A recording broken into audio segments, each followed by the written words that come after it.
And so he, like I said, was an entrepreneur. So he really started out wanting to serve people. And he, like, when I was growing up, we would go to like a Dunkin' Donuts or something like that. And sometimes at night, I grew up in like the Washington, D.C. area. So sometimes at night, like my family, we would go and get the leftover food and then take it to people that needed Aw. it on the streets, and just like serving people like in real time, in real person. Yeah. And so that's part of my dad's legacy, is like his, whether he um was chatting to the person behind the counter at McDonald's, or he has been in the Oval Office several times.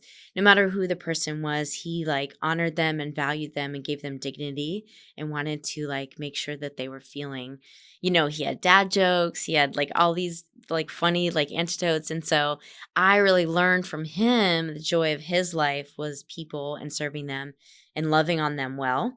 And then his nonprofit entrepreneur life really didn't always have a steady income. But yeah, so sometimes money was like tight and sometimes it was more flush.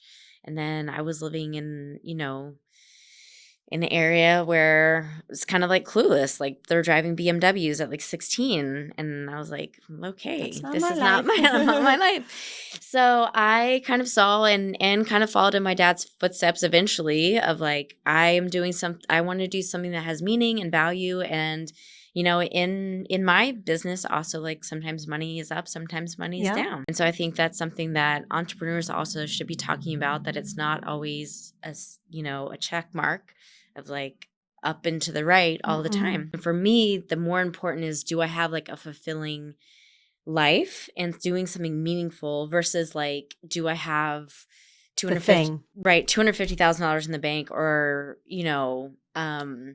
I want to be financially secure and stable Yeah. and comfortable. And so that's definitely where my path is going towards. And it's not maybe as much about like, do I have the handbag or do I have that? But it's more like, Joy. can I do the things that are wealthy to me? And so I think those are the things that I equate to wealth that Yeah, drive me. and that's what's so beautiful about this journey for everybody is wealth doesn't look the same for Mhm. all of us.